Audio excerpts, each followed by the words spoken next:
Hey Scorpio, welcome back. Those of you who are new here, welcome and thank you for clicking on this video. I appreciate you.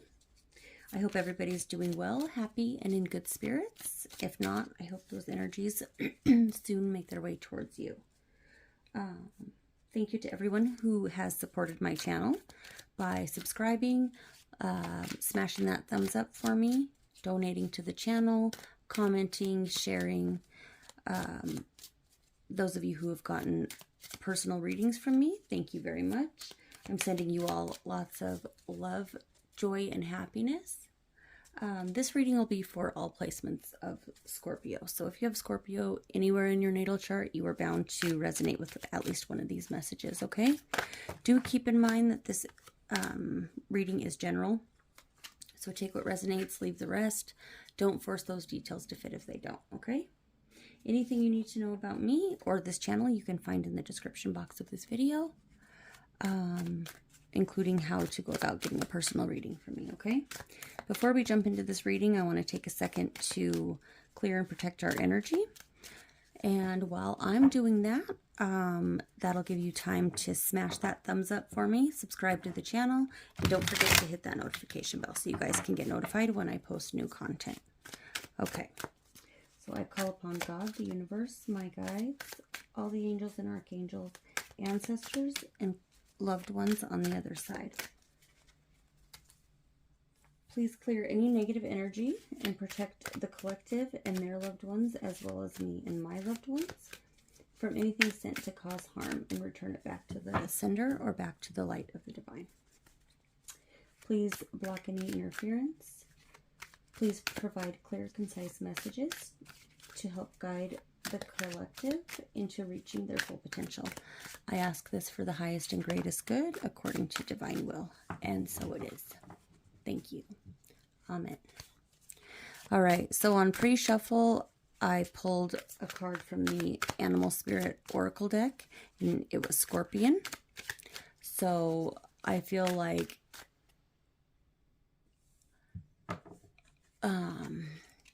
something is holding you back, right? A situation where you felt like you weren't treated fairly, you got burned, which is harboring a lot of resentment and animosity and preventing your progress at this time. So we're going to take a look and see how this situation is playing out for you. Okay? All right, Spirit, show me Libra's energy.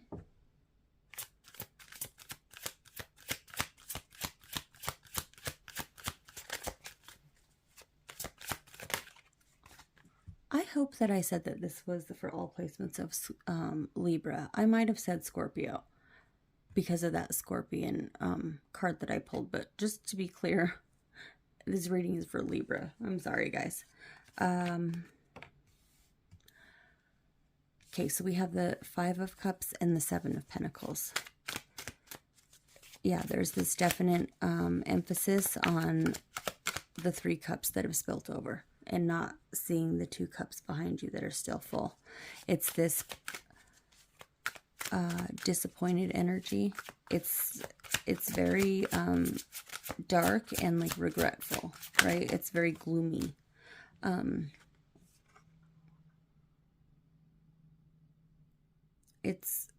There's also an energy of wanting to get revenge almost. It's like, you know what? I've invested a lot of time and effort, and this is how you guys treat me, or this is how I'm treated as a result. It's going from this feeling of very emotional and very saddened by this into a very cold, vindictive. That's the only word I can think of right now that really fits. It's a very cold, wanting to balance out the scales and make things right. It's like taking karmic justice or actual justice into your hands, right? Not wanting to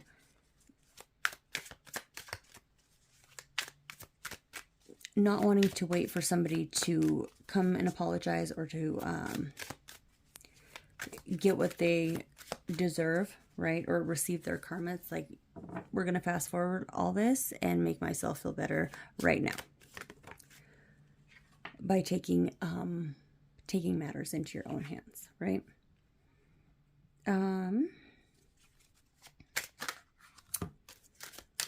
Then we have the World card. I don't know why I put this card here.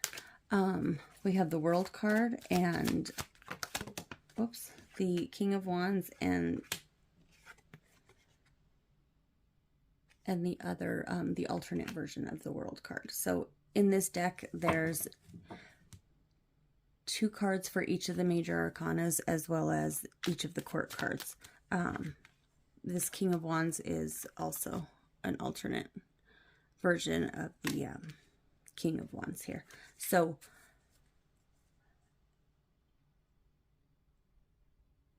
there's the determination to handle something one way or another, right? It's like either it's going to come full circle this way or it's going to come full circle this way. But either way, this chapter is closing out.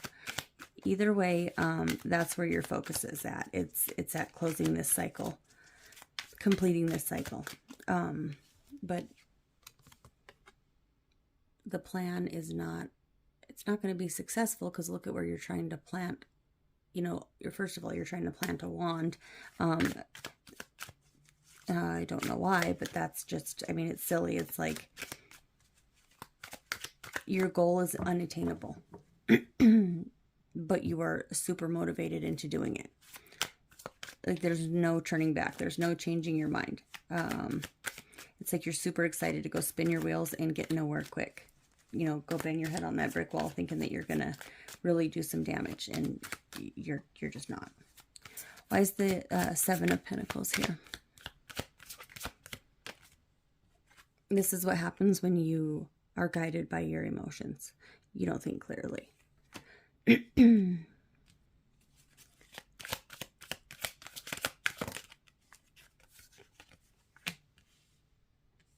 This was a blessing in disguise, first of all. If you take a step back and really look at the situation from a different perspective, from a non-emotional standpoint, if you take emotions out of the equation, you'll see that it was for your own good, right? It was a situation where, sure, it was sad, but it wasn't meant to like hurt you long term. It was meant to hurt you temporarily, to push you in a better direction, to guide you, to align you with your higher self, right? Tell me more about this. Yeah, the Queen of Wands. I mean, just because you guys felt like you were on a energetic frequency, and maybe you guys were at one time, something still felt off. There's a heavy emphasis of like only being concerned about yourself or your looks or things that are like very superficial.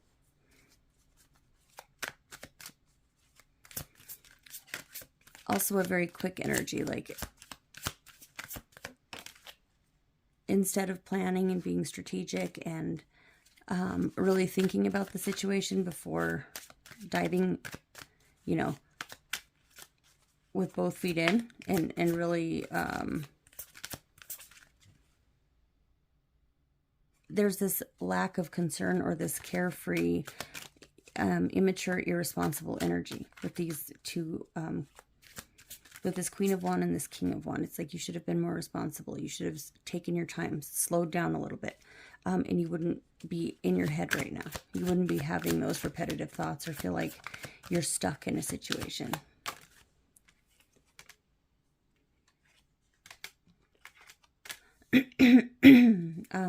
The Two of Swords, it's in the reverse though. Refusing to see something.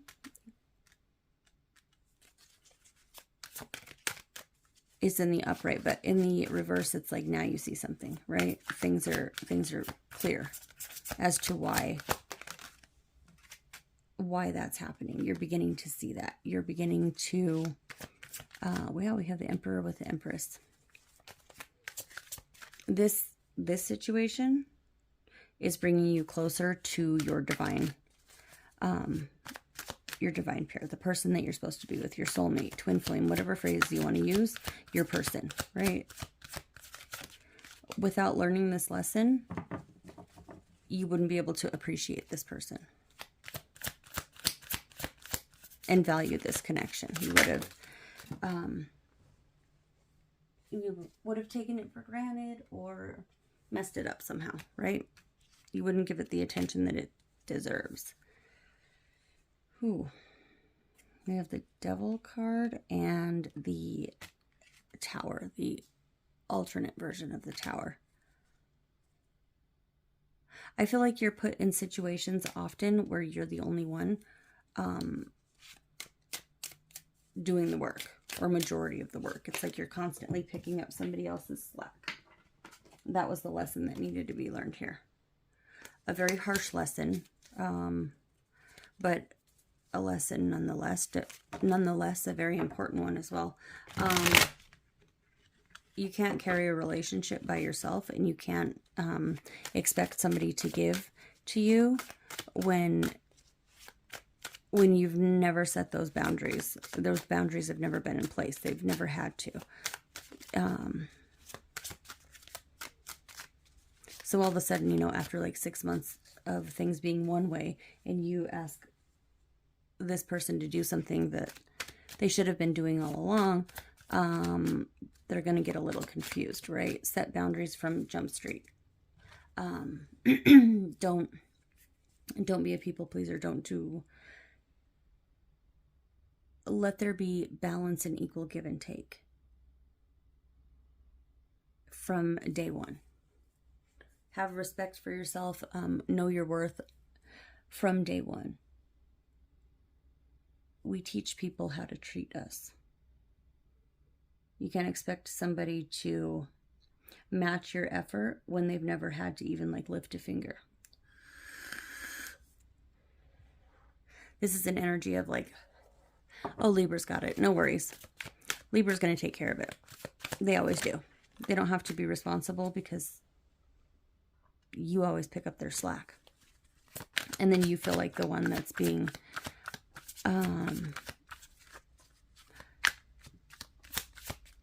you're the one at a loss when things end, right?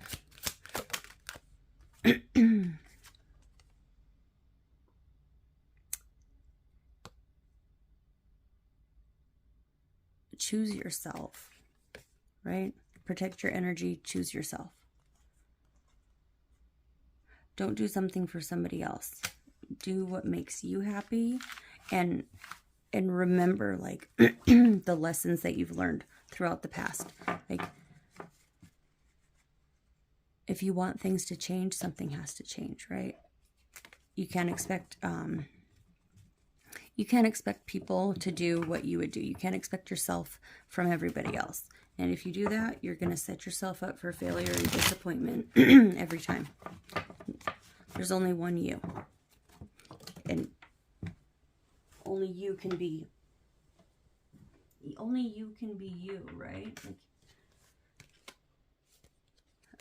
that's what makes you unique. But also, don't expect a whole lot from everybody else. Like, don't have any expectations from other people, but don't be afraid to place them exactly where they need to be in your life. You know, don't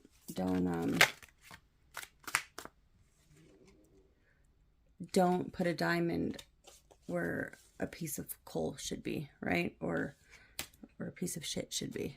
Let's keep it real with the whole situation. Like, this person,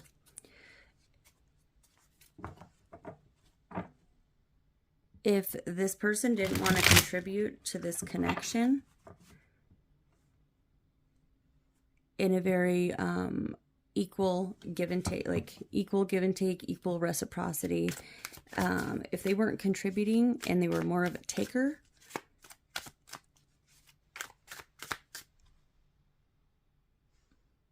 That's your first indication right there anyway. Like, why would you want to invest into this person who's not investing into you?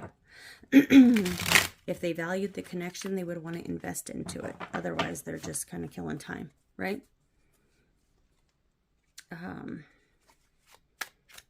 And you made it okay, essentially. You condone their behavior.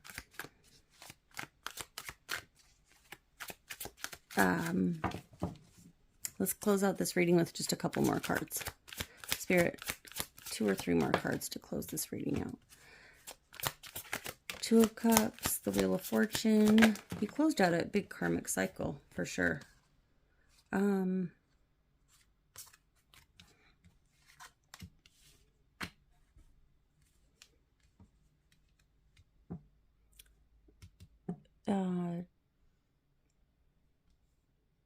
Keep in mind that there's never a situation that you can't get out of, that you can't break free from. If you look at it from a different perspective, if you take a step back and really assess the situation, handle things differently from now on than you have in the past. Spirit, clarify this Devil card with this Wheel of Fortune.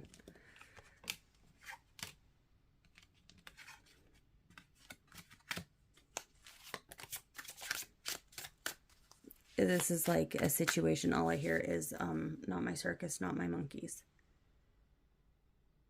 You have a tendency of going for or being attracted to people that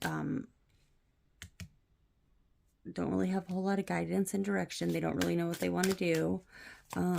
Very selfish, self-centered, emotionally unavailable, or can't give you what you need emotionally. Immature and, you know, just kind of a clown. Like a circus act.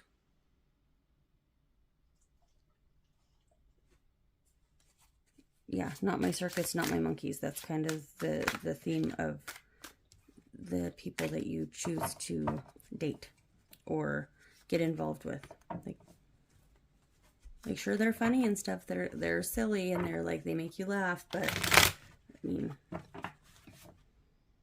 you can't go to the light and gas company and offer them a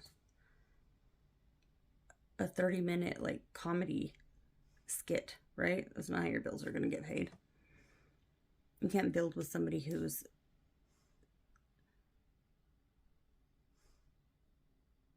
practicing for the circus. Like their moves for the circus. Like, that's just silly. How are you supposed to have a serious conversation? This person can't even face you. They're too busy worried about, and they're too busy worrying about themselves, and this person is like the class clown, a freaking monk, a circus act. You know what I mean? You can't build with somebody like that. You can't bank on somebody's potential. You have to think about things logically and from a like from reality. Is this somebody that you can really like see yourself building with, or is this just somebody that's like, they're kind of fun? Then keep them as a friend. Don't move them in and then expect to change them, because, you know, you need them to step up. This person doesn't have any desire to step up. Yeah. Anyway, that was your reading, Libra. I hope it resonated. I hope it helped. If it did, drop me a comment in the comment section below. Smash that thumbs up. Subscribe to the channel. Hit the notification bell. Anything you need to know about me or how to go about getting a personal reading from me, you can find in the description box below. And I'll see you guys in the next one. Thank you.